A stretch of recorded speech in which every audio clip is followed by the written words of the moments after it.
José Francisco, é uma alegria encontrá-lo, ainda que virtualmente, e todos os senhores e senhoras aqui presentes.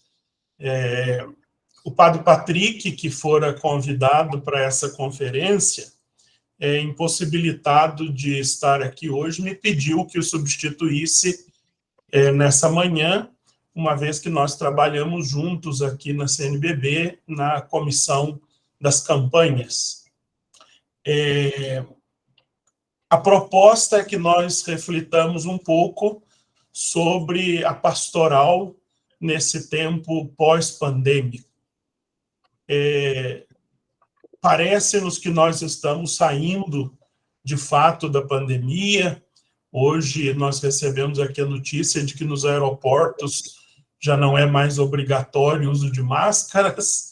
Então, os sinais vão nos dizendo que, de fato, nós estamos saindo, mas ainda não totalmente desta realidade pandêmica. Eu venho aqui trazer algumas questões, mais do que respostas, perguntas para a nossa reflexão nesta manhã. Nós entramos numa crise sanitária e uma crise muito mais do que sanitária, uma crise estrutural que a Covid-19 mostrou, revelou, e nesse ambiente de crise nós improvisamos um monte de soluções imediatas. Fizemos grandes improvisações, né? A nossa aprendizagem rápida e de usar esses meios que nós estamos agora usando virtuais é uma mostra disso.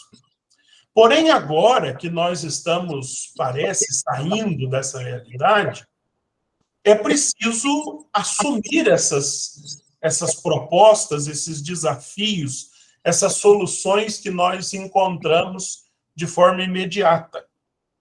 E assumir a pandemia como um sinal dos tempos em toda a sua potencialidade transformadora. Essa categoria, sinal dos tempos, que todos os senhores conhecem do Concílio Vaticano II, ela nos faz olhar bem para esta experiência da pandemia que nós vivemos, acolhendo-a como um sinal dos tempos, que tem grande potencialidade para transformar a nossa pastoral, a nossa ação. Talvez o nosso primeiro movimento, mesmo anterior a este, de olhar para a pastoral e as mudanças que ela precisa, devesse ser o de dar uma resposta consciente e profunda à questão: o que a experiência desta pandemia transformou em mim?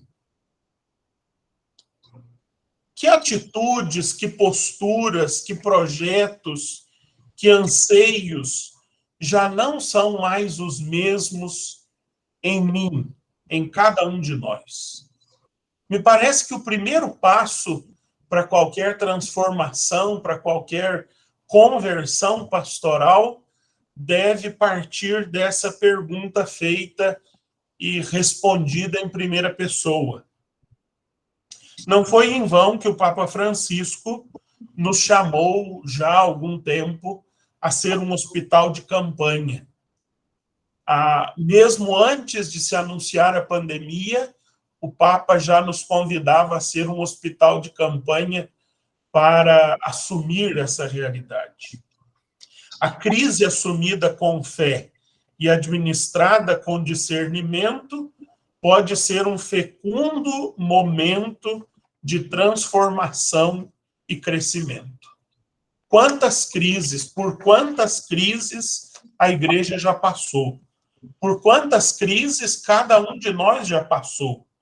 E como é que nós saímos dessas crises? Como é que a Igreja saiu das suas diversas crises? Sempre se reinventando, sempre se recriando na fidelidade ao seu Senhor e ao Evangelho.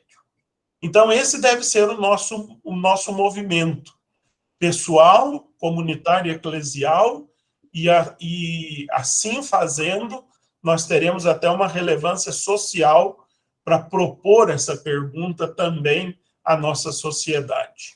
O que mudou em nós? O que deve mudar em nós a partir dessa pandemia? E aí, uma outra consideração é a respeito do magistério do Papa Francisco.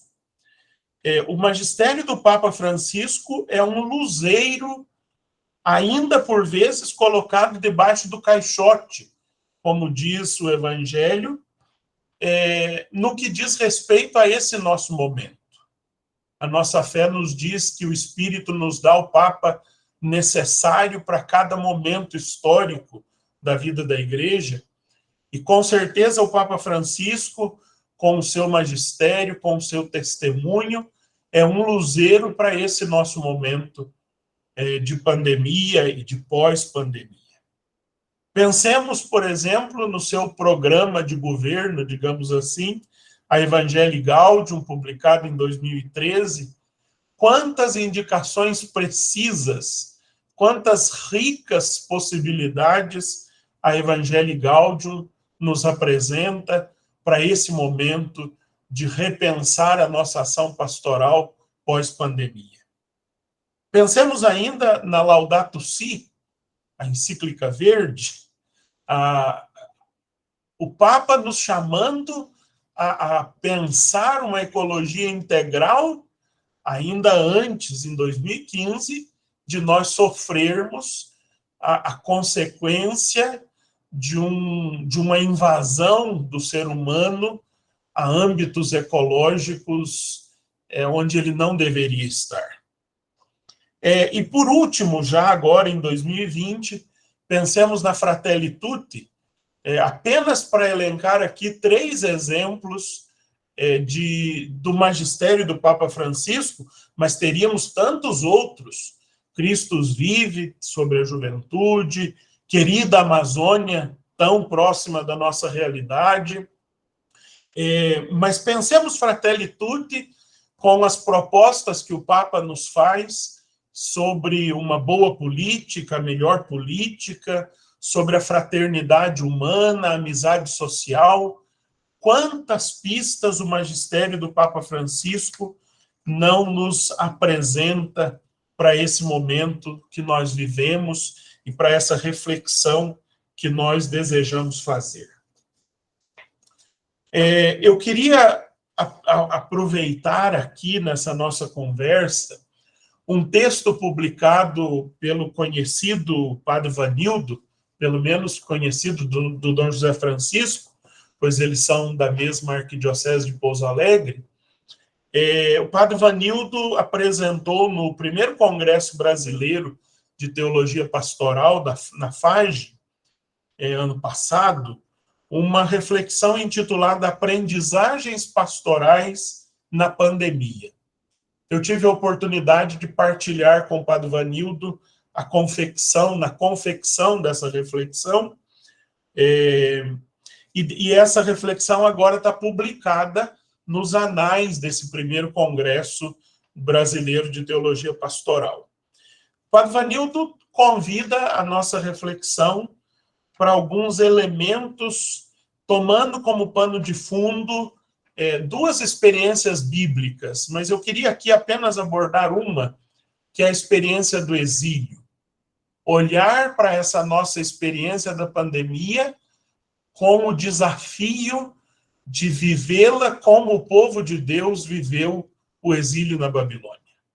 É uma imagem bíblica muito rica e que nós sabemos proporcionou, ocasionou grandes transformações na vida de fé do povo de Deus. Pensemos num povo sem templo, como nós ficamos em alguns meses da pandemia. Pensemos num povo sem Torá, o que nós não fizemos, experiência que nós não fizemos na pandemia, graças a Deus, mas um povo que, no exílio da Babilônia, se arrisca a reescrever a Torá, a reescrever o fundamento da própria fé. Pensemos num povo sem terra, longe da sua cultura, um povo sem convívio com as suas raízes, como nós experimentamos no tempo da pandemia, muitas vezes isolados em casa, distantes das famílias, distantes daqueles nossos que vivem longe, e assim por diante. O exílio da Babilônia foi para o povo de Deus um grande desafio, mas um grande desafio que proporcionou uma grande riqueza, digamos, pastoral e até doutrinal para o povo de Israel. O surgimento das sinagogas, o surgimento dos fariseus, tudo isso está ligado à experiência do exílio da Babilônia. Sabemos que é muito difícil mudar hábitos. Nós somos muito apegados aos nossos hábitos. Mas a pandemia nos obrigou não só a pensar, mas a agir de forma diferente. Uma crise exige sempre que todo o nosso ser esteja presente. Não é possível nos retirar da crise e recuar para os nossos velhos papéis e velhos estilos de vida. A crise sempre provoca uma mudança. E é responsabilidade nossa cuidar que essa mudança seja de crescimento. Se nós não melhorarmos com a crise, já teremos piorado. Nessa perspectiva, o padre Vanildo apresenta alguns elementos de aprendizagem para a igreja nesse tempo da pandemia. E eu penso que estas são as pistas que podem nos levar a pensar a pastoral pós-pandemia. Primeiro, a questão do protagonismo dos leigos. É o primeiro elemento que o padre Vanildo levanta nessa sua reflexão. A pandemia nos colocou, a nós, clero, e aos leigos, na mesma situação. Estávamos todos sujeitos ao mesmo risco. Embora acentuadas as diferenças, a pandemia nos uniu a todos. E deveríamos nós pensar com esta possibilidade a nossa igualdade batismal. Somos todos membros do povo de Deus. Uma eclesiologia centrada na figura do ministro sagrado, ao se colocarem como síntese dos ministérios e não como ministério da síntese, não pode sobreviver ao pós-pandemia. É preciso que nós, clero, mas também os leigos, reconheçam o seu lugar na igreja, na comunidade eclesial e assumam o seu papel. Para isso é nossa missão criar espaços, formar leigos e leigas e abrir-lhes as portas para a ação pastoral. Dentro desse protagonismo dos leigos, um papel especial para a família. Um lugar preponderante tem a família nessa atuação.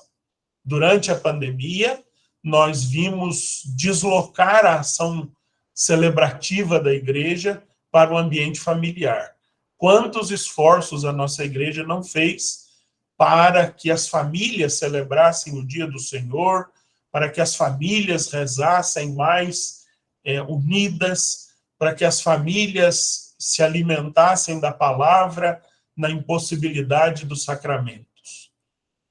Essa família precisa ser assim valorizada, não só dentro da pandemia, mas a pandemia precisa ser, para nós, um lugar dessa redescoberta do papel da família e das portas que nós precisamos abrir para que elas assumam esse serviço catequético, litúrgico, evangelizador, como ela assumiu durante a pandemia.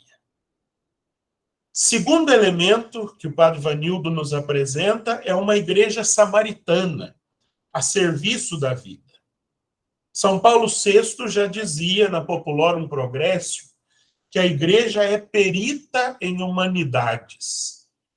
E essa sua perícia em humanidades, concentrada no dizer do Papa Francisco, ao nos chamar a ser um hospital de campanha, tem que nos tornar uma igreja samaritana a serviço da vida, como fomos e como estamos sendo durante a pandemia, mas não só. Esse hospital de campanha precisa continuar aberto, continuar montado, porque a crise não é só pandêmica. Como dizíamos no início, é uma crise estrutural, que passa a pandemia, mas não passa a necessidade do zelo, do cuidado com a vida, tão necessário nos nossos dias. Muitas vezes é preciso reduzir o ritmo, pôr de parte a ansiedade para olhar nos olhos e escutar, ou renunciar às urgências para acompanhar quem ficou caído à beira do caminho. Prefiro uma igreja acidentada, ferida, enlameada por ter saído pelas estradas, a uma igreja enferma pelo fechamento e a comodidade de se agarrar às próprias seguranças, diz o Papa Francisco na Evangelii Gaudium, número 46 e 49. Devemos nos esforçar, mais uma vez, para colocar em prioridade na nossa ação pastoral o bem-estar do próximo, a sua vida, o seu cuidado e assim por diante. Terceiro elemento que o padre Ivanildo nos apresenta é a centralidade do essencial.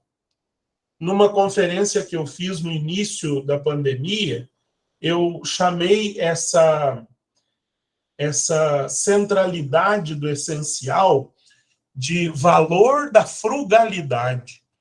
Eu escutei essa expressão pela primeira vez da boca de Dom Luciano Mendes de Almeida e nunca mais esqueci a importância que Dom Luciano chamava para a frugalidade. Nós não precisamos de muita coisa para seguir Jesus Cristo, nós não precisamos de muita coisa para ser felizes, por isso é preciso dizer não ao consumismo a que nós estávamos imersos em diversas dimensões.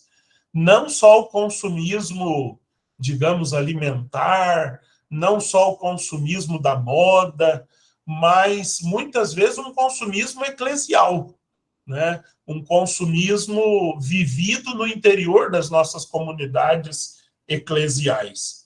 E por isso é preciso vencer esse consumismo e centralizar-nos no que é essencial. A pandemia nos tirou toda a agenda pastoral dos anos 2020 e parte de 2021. E agora o que é que nós faremos? Vamos voltar àquelas agendas sobrecarregadas, lotadas, cheias, como eram antes? Ou vamos nos concentrar naquilo que de fato não pode faltar, naquilo que é essencial?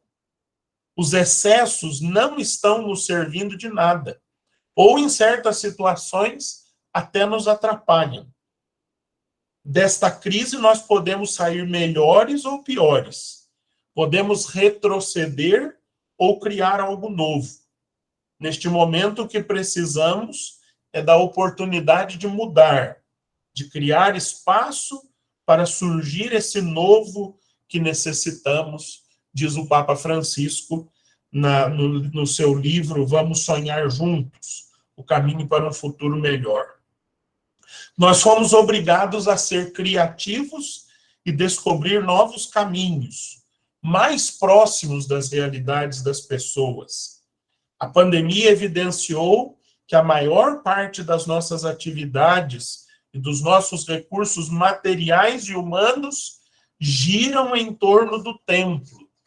Talvez um grande desafio aqui seja alargar os nossos círculos de atuação para além do templo, ser igreja em saída. Parece contraditório quando nós dizemos precisamos nos concentrar no essencial, mas apontamos uma dica de saída, uma dica de descoberta de novos círculos de atuação. Mas não é contraditório. Nós precisamos, com esta atenção, para não multiplicar, e é um desafio. Eu confesso aqui para os senhores que antes da pandemia nós tínhamos uma vida presencial, a pandemia nos trouxe uma vida remota, como essa que eu estou experimentando com os senhores agora, e agora, depois da pandemia, o que é que nós temos? As duas vidas, presencial e remota. É um grande risco, porque nós multiplicamos as nossas atividades e, às vezes, não temos o tempo necessário para nos encontrar com uma pessoa, para ouvi-la, para olhar nos olhos, para ser presença do Cristo bom pastor na vida das pessoas. Por isso, não podemos nos esquecer deste retorno ao essencial. E o Papa Francisco nos aponta alguns caminhos nesse retorno. Como eu sonho uma igreja pobre com os pobres no meio dos pobres, atenta aos perigos do mundanismo, do secularismo, dos projetos faraônicos, do exibicionismo e triunfalismo litúrgico, do consumismo sacramental, do clericalismo centralizador, do ideal de um cristianismo de massa, da corrupção financeira do sacerdócio, da visão financista da gestão dos recursos na rotina paroquial, entre tantos outros desafios. É preciso voltar ao essencial.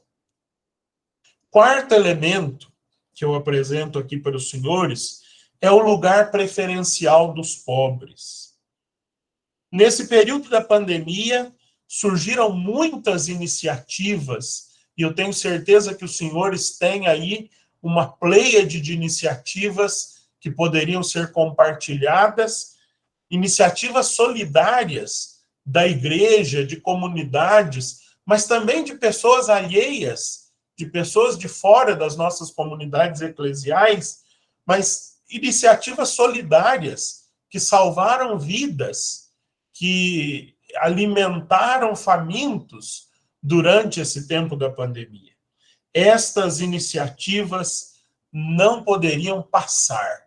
Estas iniciativas precisariam estar no nosso foco pastoral, estabelecendo entre elas redes, estabelecendo entre elas colaboração, e entre elas e conosco, como igreja. E aqui eu aproveito a oportunidade para puxar um pouquinho a sardinha para o meu lado, lembrando que a campanha da fraternidade de 2023 vai versar sobre a fome. Fraternidade e fome, dai-lhes vós mesmos de comer, são o tema e o lema da campanha do ano que vem. Oportunidade ímpar para nós resgatarmos e estabelecermos parcerias com essas iniciativas solidárias que colocaram os pobres no centro de suas ações, assim como nós devemos fazê-lo.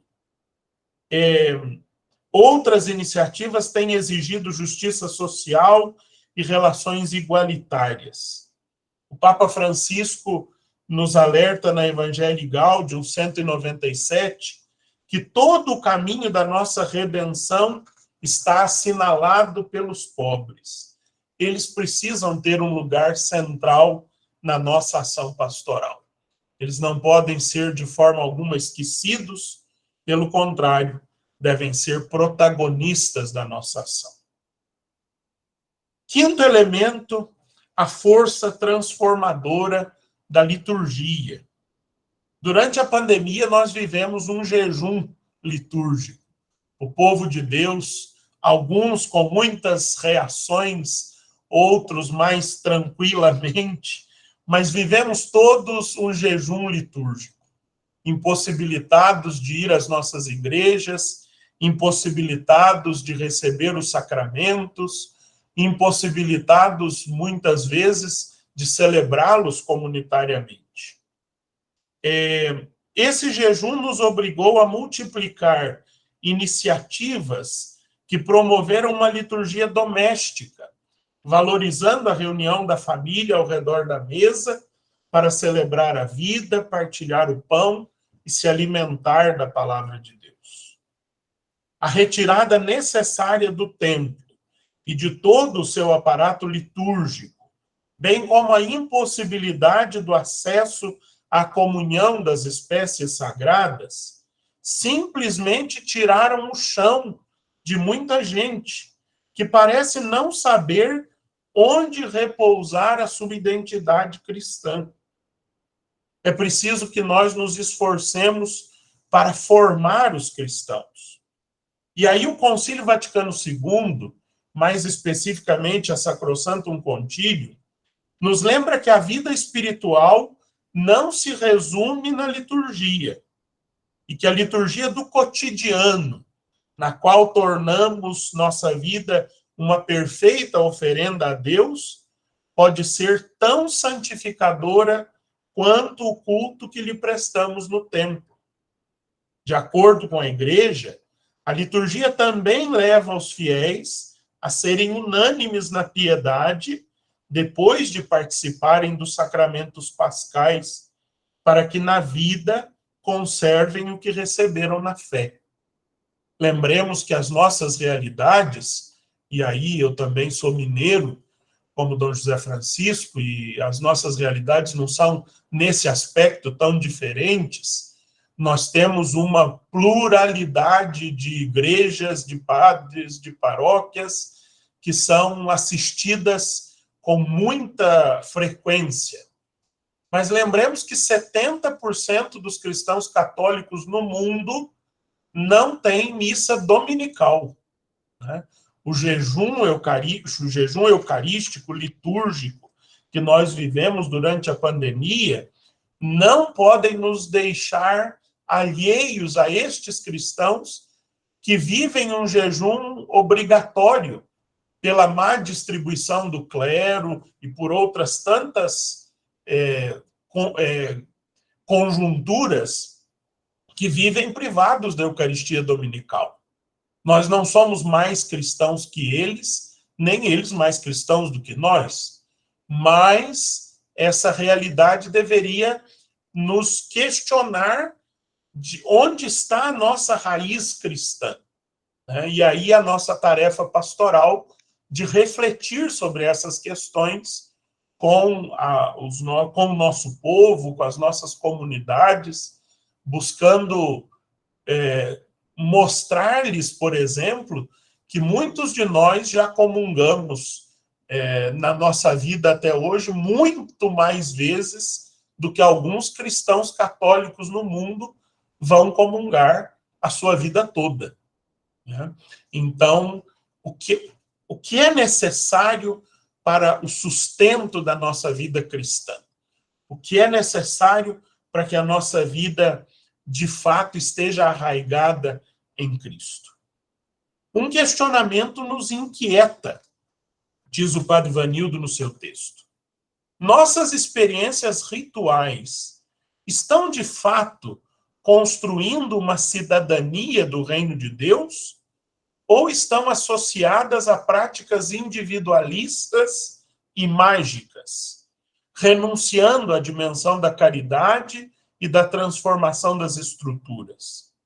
Nossas experiências rituais não estão reforçando a cultura da indiferença, do ódio e da desconexão entre fé e vida? Então, nessa perspectiva de redescobrir o papel e o valor da liturgia, a força transformadora da liturgia, ficam para nós esses questionamentos. O sexto elemento, se eu não perdi a conta até agora, é a sacramentalidade da palavra de Deus.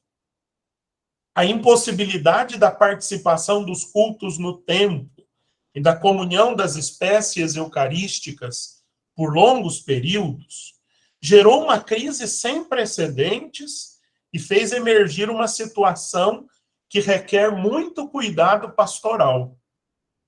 A reeducação dos fiéis em relação ao que aqui chamaremos de nova consciência eucarística, para a superação de visões reducionistas relativas a esse sacramento.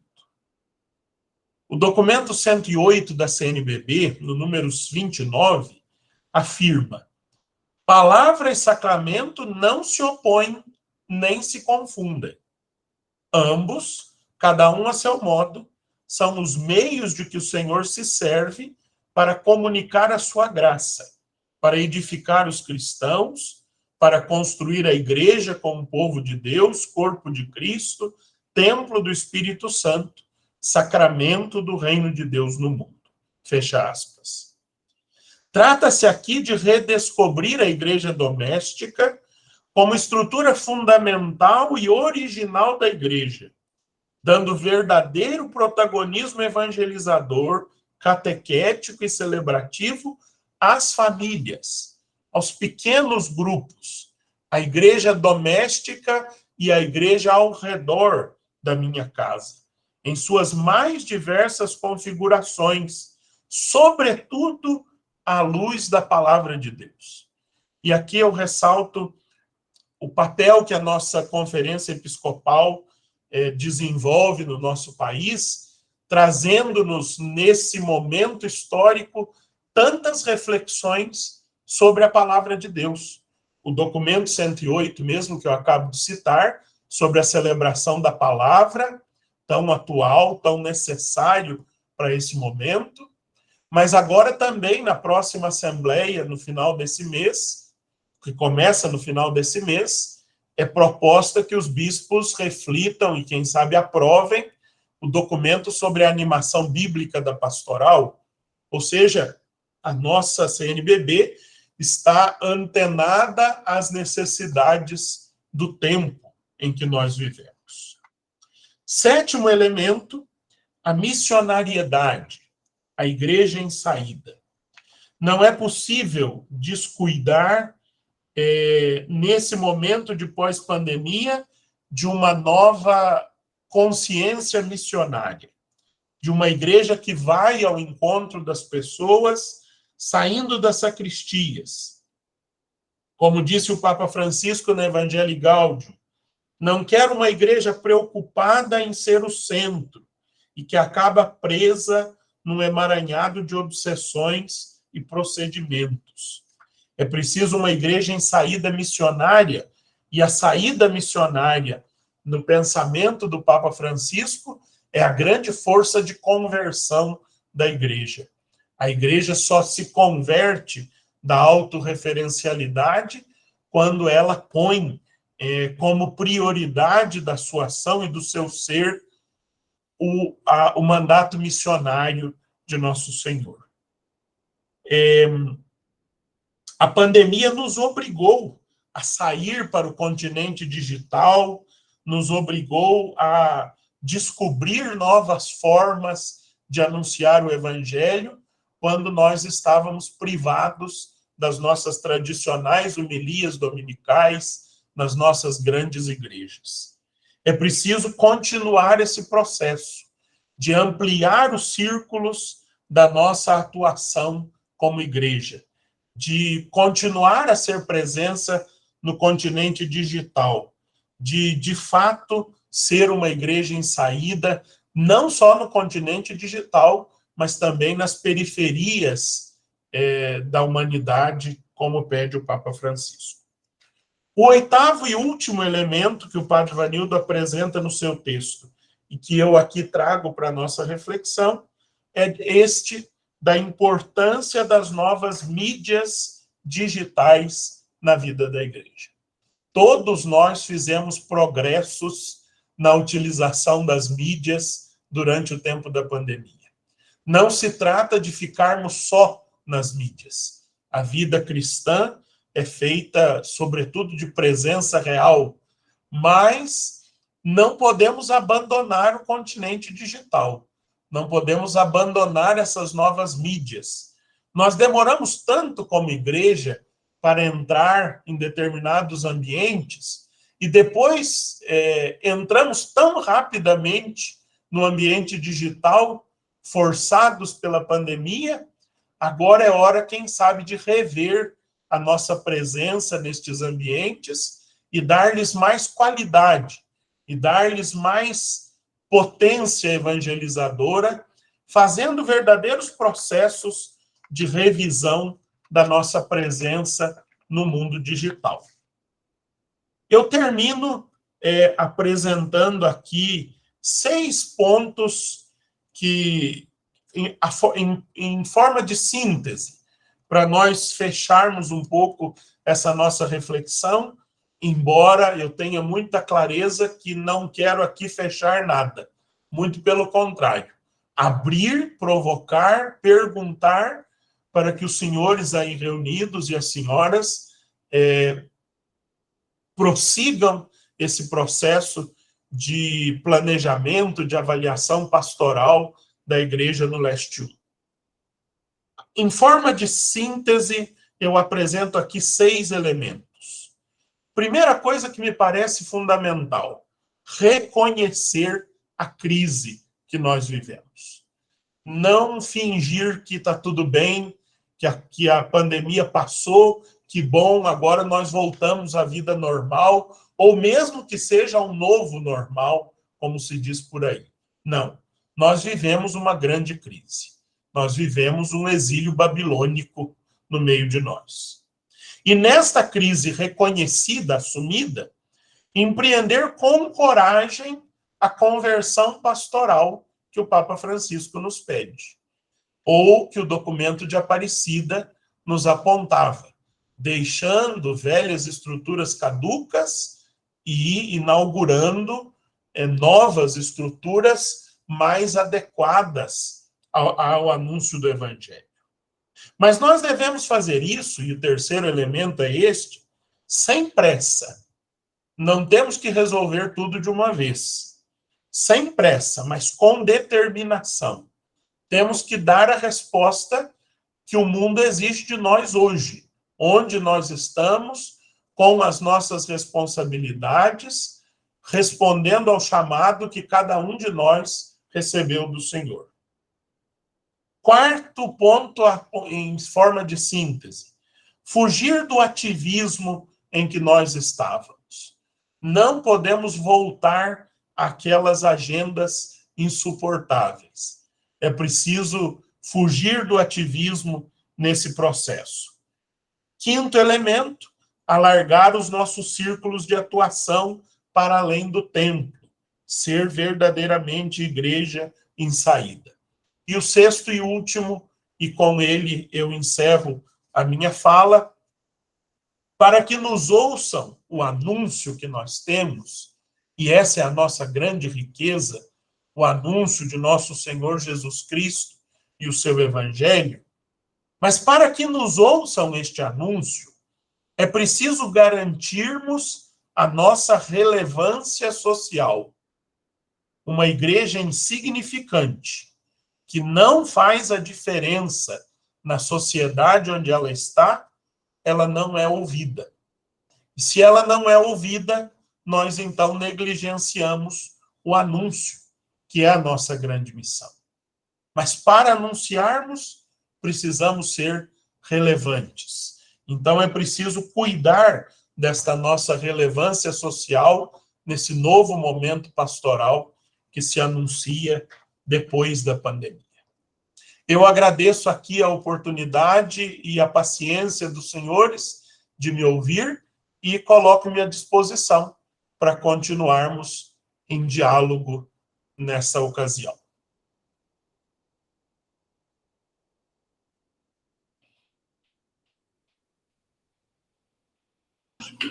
Agradecemos, Padre Paul, em nome do nosso regional, a presença do Senhor, a contribuição. E agora, como nós temos programado também esse tempo de interação, de questionamento também daqueles que estão participando. Como nós tínhamos comentado com o Senhor, aqui estão presentes os padres, coordenadores de pastoral das dioceses, do regional, e também os coordenadores leigos e leigas que coordenam as pastorais, os movimentos do nosso regional, e também os padres assessores. Queremos agradecer duplamente ao Senhor, porque, como o senhor mencionou no início, o Padre Patrick nos ajudaria, e teve um outro compromisso em Ribeirão Preto, e o senhor, gentil e prontamente, se dispôs, então, a nos ajudar. Deus recompense a generosidade. Fica aberto agora para nossas perguntas, nossos comentários.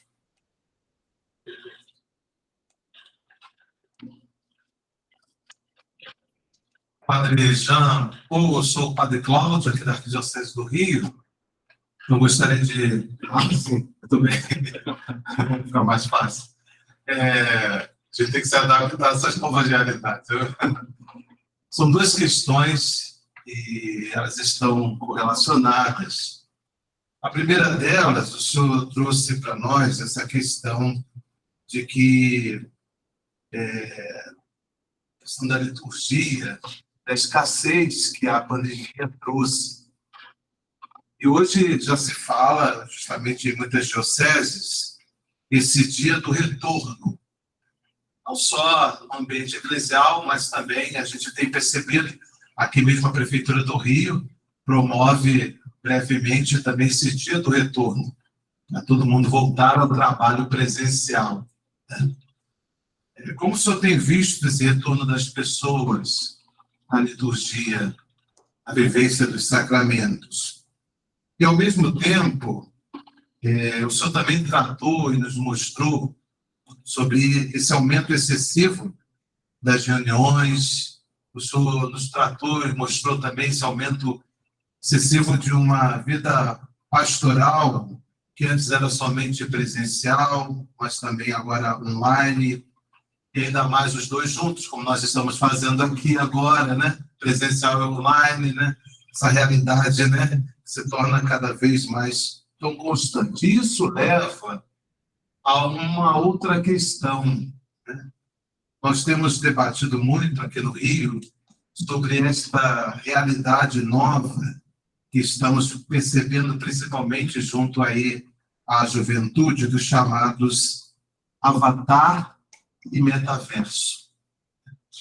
Isso não poderá levar a um distanciamento, a uma não realidade eclesial primeira, querida pela Igreja, de uma experiência fraterna, de comunhão, como sempre vivenciamos. Já temos a chamada Igreja Metaverso, uma realidade já tão presente aqui para nós, né? Como é que o senhor tem visto isto? O que o senhor pode nos trazer como realidade também aí para esse momento que estamos vivendo aqui? Eu respondo uma por uma, pode ser, padre? Pode, o senhor que manda. Prefiro, assim não me perco tão grande. Tá?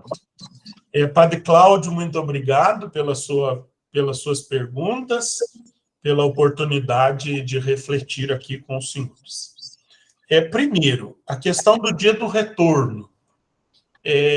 Retornar é necessário, mas nós não vamos retornar ao que éramos antes, né?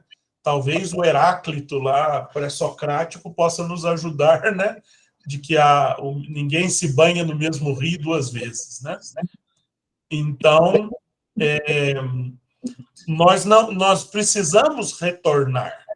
E aí eu já parto para a questão que o senhor pôs por último, do metaverso. Não existe vida cristã fora da comunidade real, né? Da comunidade presencial, né? O documento de Aparecida não faz essa distinção, mas ele afirma que não existe vida cristã fora da comunidade. Então, é preciso retornar. E nós precisamos ter um cuidado especial com esse retorno, porque ele tem sido, não sei aí na experiência dos senhores, mas ele tem sido modesto, né? Nas experiências que eu faço, não houve aquele retorno massivo que alguns esperavam. Esse retorno tem acontecido em algumas realidades um tanto quanto devagar, um tanto quanto em pequenos números. Mas nós devemos cuidar de que esse retorno não seja ao velho normal, nem ao novo normal. E aí, me parece que nós precisamos conjugar esses dois ambientes. o ambiente virtual e o ambiente real, presencial, como estamos fazendo agora. Não trocar um pelo outro, mas fazer com que o ambiente virtual esteja a serviço da presença real, do engajamento presencial nas nossas comunidades. Nós não vamos ficar mais sem o mundo virtual. Parece-me que é um passo irreversível, mas precisamos aprender a usá-lo em vista do presencial, em vista do engajamento na comunidade cristã presencial. Temos essa questão da igreja no metaverso, mas não nos enganemos, né? A igreja onde os sacramentos são celebrados e a salvação realizada de forma sacramental é a igreja que não está no metaverso, mas no nosso universo, nas nossas comunidades. Então, conjugar esses dois mundos em vista das nossas comunidades, mas não para repetir o que era antes, mas para descobrir novos caminhos, novos processos, para empreender essa conversão pastoral. Como eu dizia no começo, nós, igreja, temos muita dificuldade em questionar as nossas práticas, mas eu penso que esse é o grande desafio do momento atual, né? Questionar as nossas práticas. O que voltar? O que não voltar? Né? O que criar? O que não criar? O que fazer? O que não fazer? Né? Não sei se respondo à sua indagação, Padre Cláudio, mas é o que me ocorre aqui nesse momento.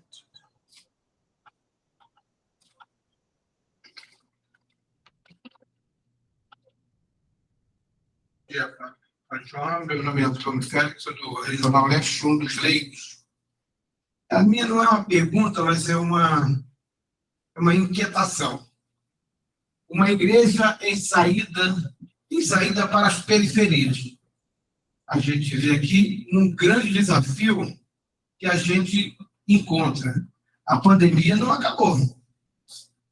A gente está se reinventando, porque muitos de nós, aprender a mexer no computador era uma coisa difícil, hoje a gente faz live. É uma dificuldade. Ser missionário e levar a sinodalidade, a pandemia não acabou. E nós estamos vivendo uma outra pandemia, a pandemia das eleições, a pandemia da política. E o encantar a política, já diz o Papa, né? Eu acho que a questão da política é uma questão de caridade, a questão do bem comum. E muitos de nós, cristãos, leigos e clérigos, a gente acha e demoniza a política como generalizando a questão, que fica muito claro para nós. Nós não vivemos sem a política. E nós estamos num momento crucial da nossa vida enquanto cristão. Estamos divididos. E a gente tem um ponto de união, que é a Santíssima Trindade de Jesus Cristo. Então, a gente tem que se apegar a ele. E o que os atos dos apóstolos, o grande apóstolo da humanidade se chama Papa Francisco. O que ele nos aponta nessa nossa nova humanidade? Então, eu acho que é uma igreja em saída, de portas abertas para as periferias. Perdão, eu não entendi o nome do senhor. Antônio Félix, Regional Leste 1. Senhor Antônio, obrigado pela sua inquietação, né? É uma inquietação da igreja, né? De fato, o senhor aponta grandes dificuldades, essa questão das periferias, mesmo ainda não tendo vencido a pandemia, mas essa questão que o senhor coloca da política é gritante, né? É preciso reencantar a política ou encantar a política, e aí o nosso Centro de Fé e Política, Dom Helder Câmara, tem feito um grande trabalho com esse projeto Encantar a Política, justamente por isso que o senhor disse, atribuindo ao Papa Francisco, política é uma questão de qualidade, né?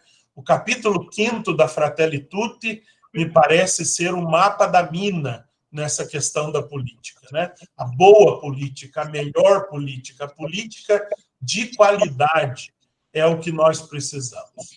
Vencer as polarizações é algo absolutamente urgente e necessário, mas é algo muito difícil, né?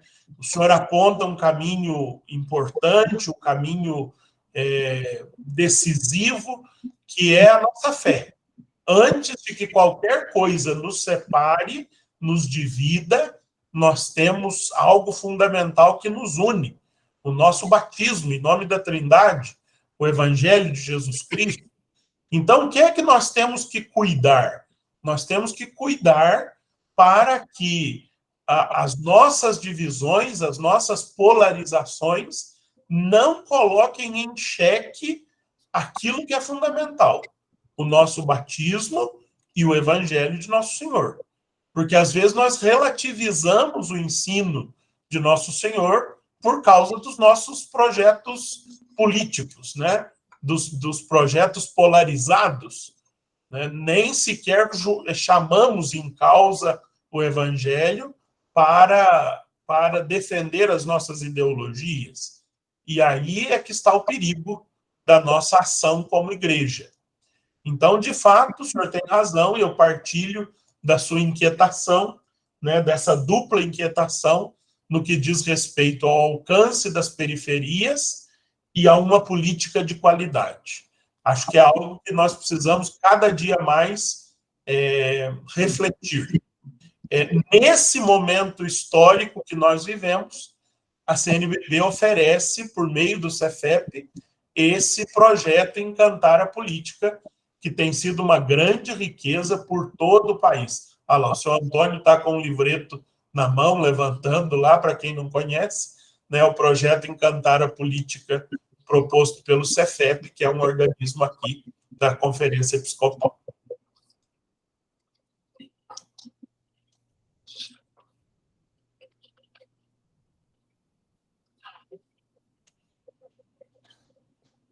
Bom dia, padre. Meu nome é Kemily, estou aqui representando a Pastoral da Juventude do Regional, e eu queria falar sobre 2 pontos. Um ponto que foi falado e um ponto que eu acho que ficou vago. O primeiro ponto é sobre essa igreja de saída. Existe um problema quando um conceito cai na boca do povo, é que às vezes é bom, porque fala-se muito, mas também é ruim, porque fala-se muito, mas não fala-se com qualidade, com substância. Igreja em saída, desde lá de 2013, quando o Papa lança o Evangelho Gáudico, a gente fala muito disso nas nossas comunidades, nas nossas dioceses, mas eu acho que hoje existe uma necessidade de a gente pensar em igreja em saída com maior cuidado e dar mais atenção a isso, se a gente falar um retorno nas nossas comunidades, a gente precisa pensar também que a gente está indo ao encontro de famílias enlutadas, famílias com sequelas gravíssimas em relação à Covid-19, famílias desempregadas, famílias em crise. E esse ir ao encontro não pode ser ir ao encontro de qualquer forma, de forma desorganizada, mas fazer um trabalho pastoral efetivo nas nossas comunidades. E aqui eu gostaria também de frisar isso, que essa igreja em saída, ela precisa, se for falar de centralidade do essencial, trazer a centralidade das nossas comunidades, da vida em comunidade, da vida em base, para fortalecer essa missão da igreja em saída.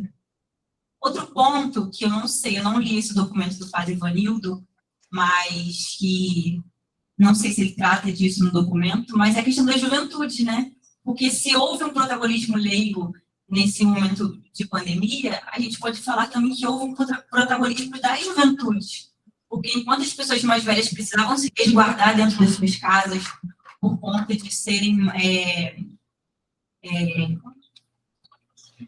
grupos de risco, por serem grupos de risco, foram as juventudes que ficaram às frentes da liturgia, das mídias sociais, do próprio engajamento na centralidade dos pobres.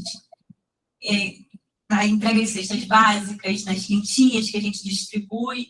Então, eu acho que, às vezes, as juventudes são um pouco esquecidas quando se trata desses escritos, sabe? Porque precisa de maior cuidado ao tratar das nossas juventudes e dar mais ênfase também, porque a gente vive uma crise dentro das juventudes muito forte em relação a diversas coisas, e eu gostaria que o senhor falasse um pouquinho mais sobre isso, sobre esse papel das juventudes como protagonistas das paróquias, das dioceses, das comunidades, dos outros movimentos, enfim. É isso. Obrigado, Kemily, se é isso que eu entendi do seu nome, acho que é isso mesmo, né? Que bom ouvir a PJ, né? Que bom ter PJ articulada e funcionando e trabalhando aí no regional. Eu concordo plenamente com você acerca do conceito igreja em saída. Existem conceitos que são tão falados que eles não dizem mais aquilo que deveriam dizer, né? Viram chavões, viram slogans, mas não dizem aquilo que foram feitos para dizer, né? Eu acho que por ser um dos primeiros conceitos ditos pelo Papa Francisco, ele pegou muito no falar e pouco no agir, né?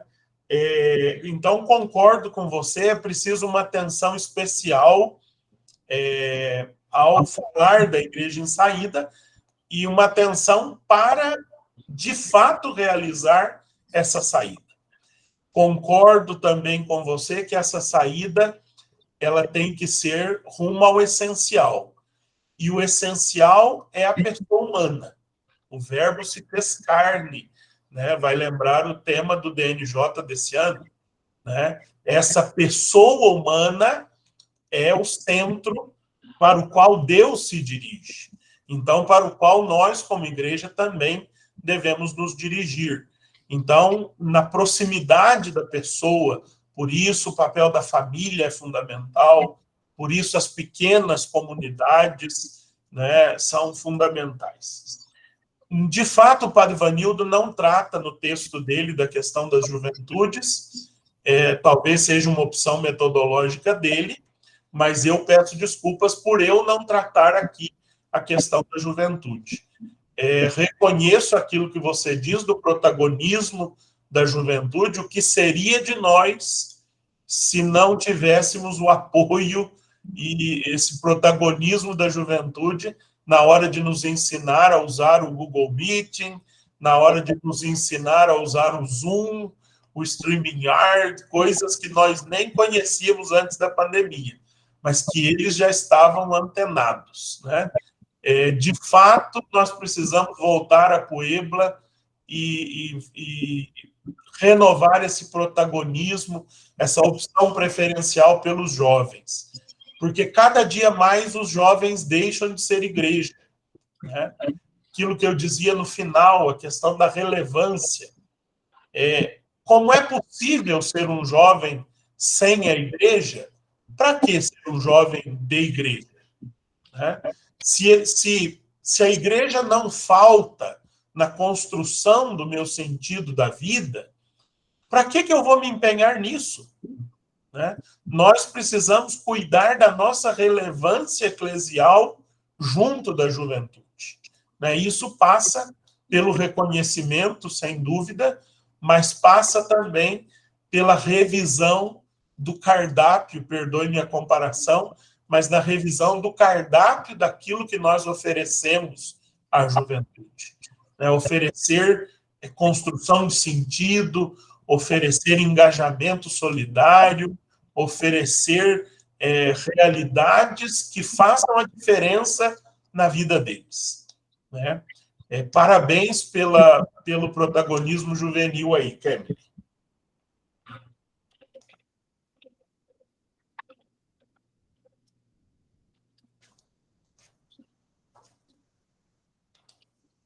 Padre Jean Paul, sou o Padre Paulo, coordenação diocesana de pastoral Barra do Piraí, Volta Redonda. Na síntese que o senhor apresentou, o primeiro ponto destacado é que nós estamos numa crise E é preciso reconhecer essa crise em vista de uma conversão pastoral. Conversão pastoral também, assim como a igreja em saída, se tornou um chavão na vida da nossa igreja.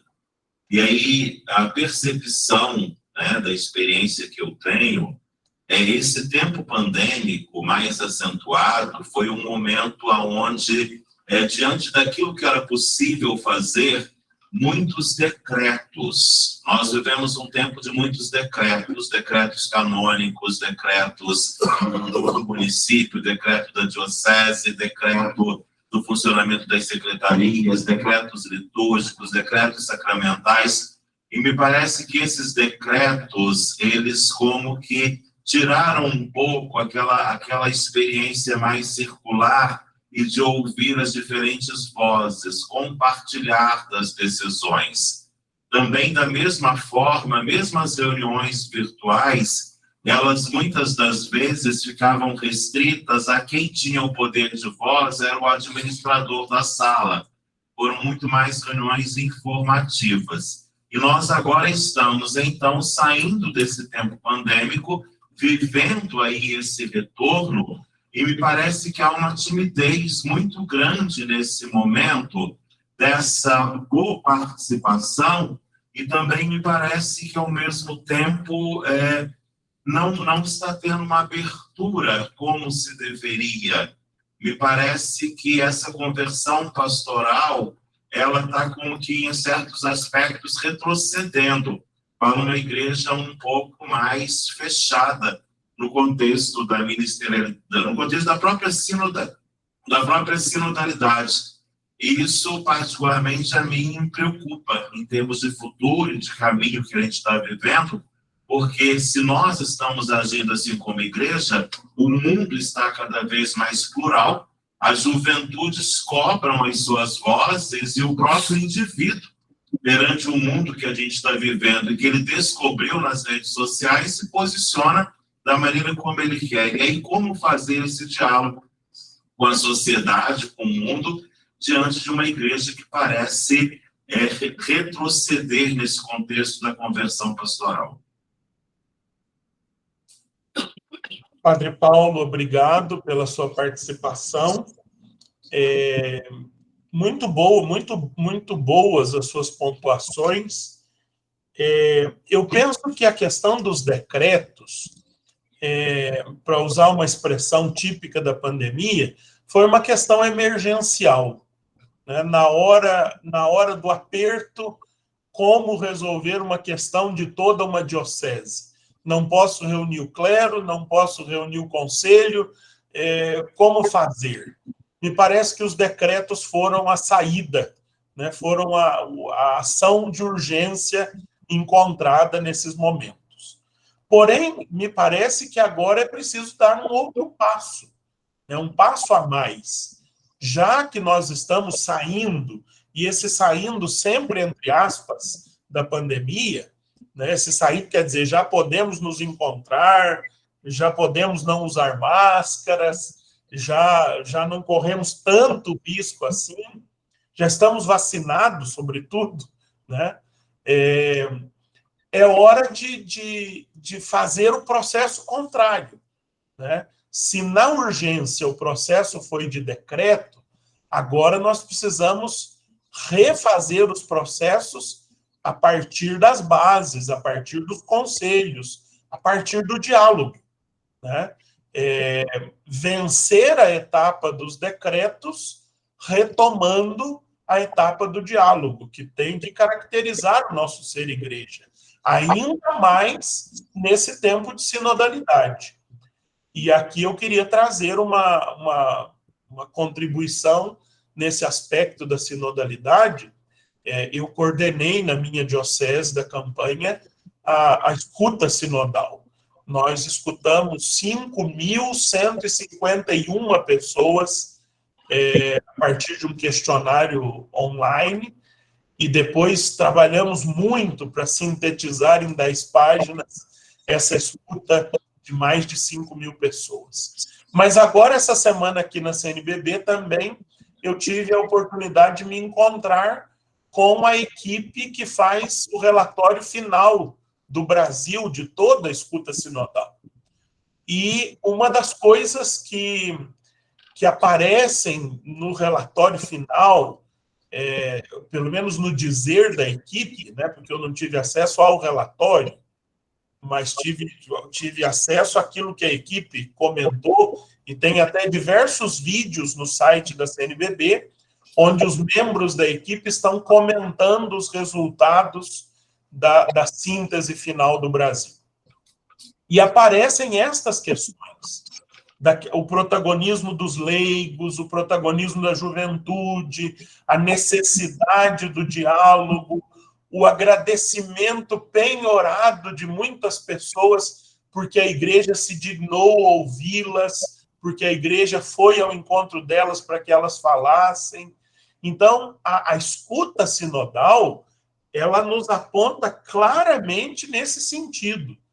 Não no sentido que o senhor aponta de uma volta a um modelo anterior de igreja, mas de um progresso nesse caminho que o Papa Francisco nos aponta, né? Então, é preciso vencer essa timidez, né? E aí o regional, a diocese, as coordenações se empenharem nesse diálogo sinodal como etapa após decretos pandêmicos, né? Não se contentar em voltar atrás. É preciso caminhar para frente, sem medo, né? Para sermos nós mesmos, até hoje, nós tivemos que mudar muito. Ninguém de nós é o mesmo de 30 anos atrás. Para ser os mesmos, nós tivemos que mudar muito. E assim é também com a igreja. Nós não vamos ter fidelidade à nossa tradição permanecendo petrificados no passado. A nossa fidelidade passa pela capacidade da traditio, né, da tradição, de caminhar à frente, levando o tesouro que nós recebemos. Temos a última agora, Padre Paul. Ok. Padre Paul, sou o Padre Wallace, coordenador diocesano de pastoral da Diocese de Campos. Quando foi falado aqui do protagonismo dos leigos, dos jovens, das famílias, nesse tempo de pandemia, que de fato foi um grande socorro, né, aos fiéis nas várias realidades, sofrimentos da perda dos entes queridos, ou pela pobreza, ou pelo desemprego. Mas pouco eu escuto dizer que, em meio a todos esses trabalhos realizados, houve um papel, né, importante dos sacerdotes que tiveram que sair da sua zona de conforto, uma vivência pastoral já estruturada, já pensada e já lida e montada com a realidade pastoral, que ao verem as igrejas se esvaziando e vendo a necessidade do povo, da assistência do padre, eu vejo que os sacerdotes, de fato, eles tomaram, né, consciência que, neste momento, eles foram mais do que meramente um prestador de serviço sacramental na comunidade. E eu acho que é importante ressaltar, até mesmo para animar e motivar os sacerdotes neste momento e ressaltar o seu papel, né? De fato, desempenhou um grande serviço na igreja ao longo da história, mas agora em meio a essa pandemia. Uma outra coisa, padre, que eu até perguntaria ao senhor, referente, já que todos nós sacerdotes, no empenho pastoral, nós aprendemos, né, na assistência espiritual, catequética e sacramental, é que, de fato, nós somos ali não o papel principal, nós somos os fiéis, né? Para que, de fato, as realidades pastorais possam acontecer, os leigos possam trabalhar e assim por diante. E, de certa forma, essa vida nos faz cair, não de uma forma desejada, no ativismo pastoral, né? Então, não é que o sacerdote tenha a intenção de ser um ativista pastoral, mas a vivência pastoral, em cada realidade, lhe faz cair nesse ativismo pastoral. E como hoje nós vemos um recomeço na igreja, nesse tempo de pandemia, nesse retorno dos fiéis às comunidades, como de fato hoje podemos não cair nesse mesmo erro, né?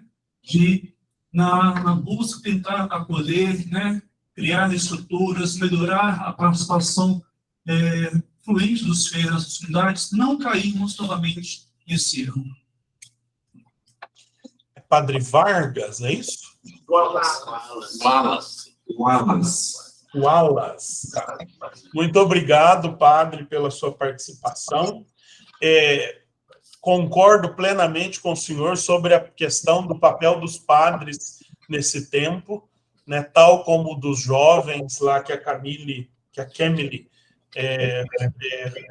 disse. Precisamos, de fato, louvar e agradecer o empenho de tantos irmãos nossos nesse período de pandemia. Não foi um período fácil para o clero, para os padres, bispos. Muitos de nós tivemos que nos reinventar, muitos de nós enfrentamos o isolamento social verdadeiramente isolados em nossas casas paroquiais. Muitos de nós fizemos empenhos hercúleos para sepultar os mortos, para atender os doentes, mesmo em meio à pandemia, e tudo isso precisa ser louvado. Sem nos esquecer que muitos de nós perdemos o eixo durante a pandemia. O tempo da pandemia foi um tempo muito difícil para os sacerdotes, tanto que nós temos no Brasil algumas páginas terríveis, como o suicídio de irmãos nossos nesse tempo de pandemia. Então, de fato, nós temos que valorizar, reconhecer e louvar o empenho dos padres nesse tempo de pandemia. Agora, o que é que nós, como clero, aprendemos da pandemia? Como é que as nossas relações interpessoais dentro do clero se modificaram ou devem se modificar a partir da pandemia? É uma questão, é uma reflexão que é preciso ser feita. E a outra questão que eu ponho é a seguinte: muitas das nossas iniciativas no tempo da pandemia, e aí eu digo a partir das minhas, foram iniciativas individuais.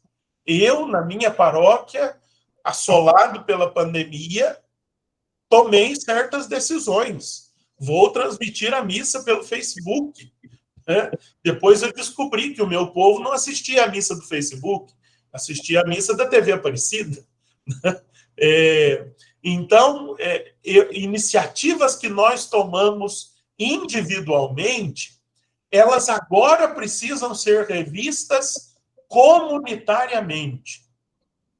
Foi no nosso afã de bons pastores com o bom pastor que nós tivemos iniciativas pessoais. Mas agora é preciso submeter essas iniciativas ao julgamento da comunidade. Seja a comunidade de base, a paróquia, a comunidade, seja a comunidade do clero, seja o conselho pastoral da diocese. Nós que tivemos iniciativas pessoais, temos agora que ter a humildade de dizer, gente, isso que eu criei durante a pandemia, no desespero de exercer a minha missão, isso deve continuar, isso não pode continuar, isso, Qual é a posição da comunidade? Qual é a avaliação que a comunidade, repito, comunidade paroquial, comunidade clero, comunidade conselhos, qual é a avaliação que estes fazem sobre a minha iniciativa particular? Com grande humildade, de dizer, olha, essa sua iniciativa é admirável e pode ser copiada por outros. Ou alguém que nos diga, olha, isso que você fez foi muito bom durante a pandemia, mas agora não pode continuar. Agora nós precisamos fazer no sentido contrário, Então, eu acho que isso é importante. Sobre o risco de cair no ativismo pastoral, nós aqui salientamos esse risco porque ele é muito real, e o senhor testemunha isso. Como não cair? Eu penso que aqui tem algumas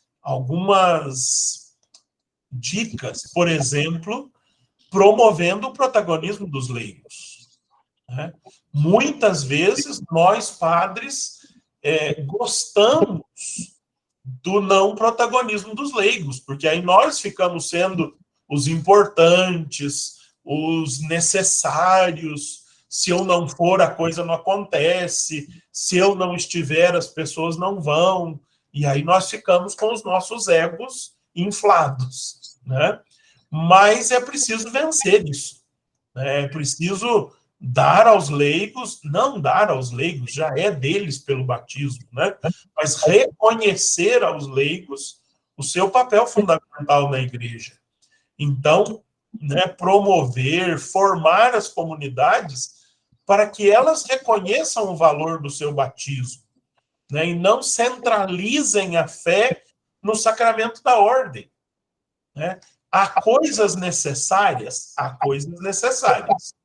Nenhum outro, senão os ministros ordenados, vão consagrar a Eucaristia, ungir os doentes ou perdoar os pecados.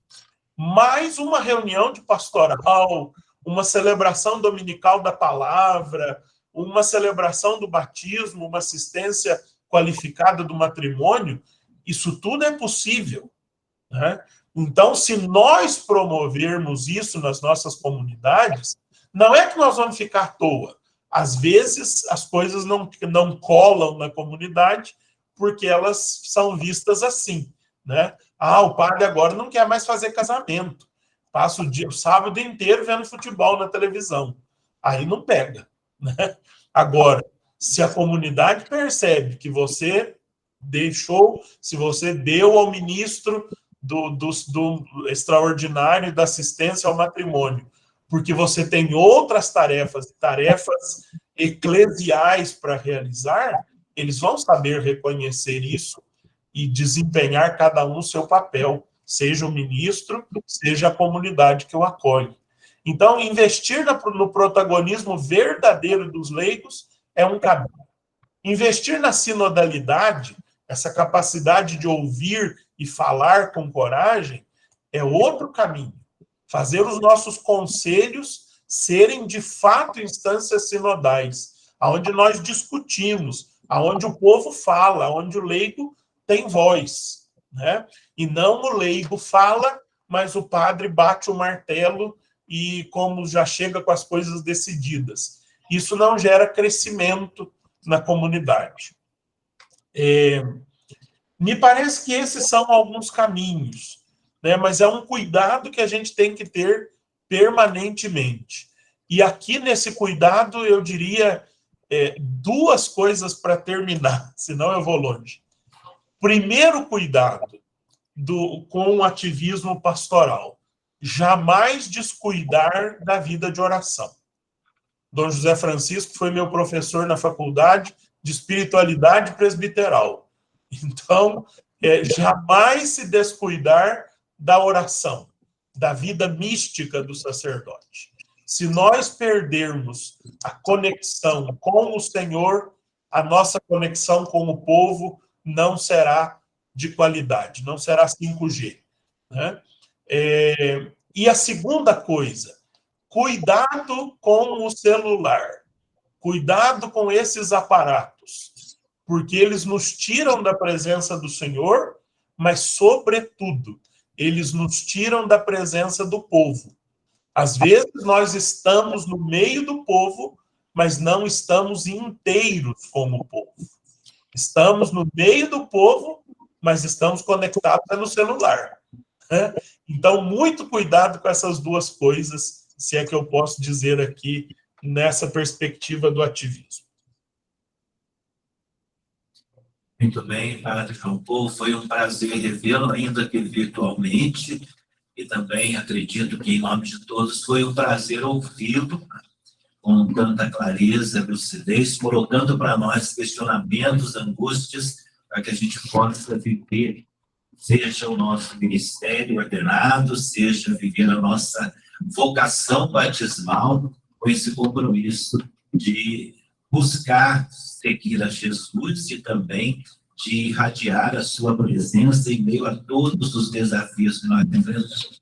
Então, a nossa gratidão em nome do nosso regional e que Deus continue abençoando e iluminando seu trabalho a serviço da Igreja do Brasil, aí na CNBB. Então, com a nossa salva de palmas, vamos... Muito obrigado, Dr. José Francisco, muito obrigado a todos, senhores bispos, presbíteros, leigos e leigas, religiosos, aqui aí presentes. Foi uma alegria encontrá-los, continuem firmes na missão, juntos, sinodalmente, e eu espero encontrá-los novamente na campanha da Fraternidade 2023. Fraternidade Fome, dai-lhes vós mesmos de comer. Deus quiser. Muito obrigado.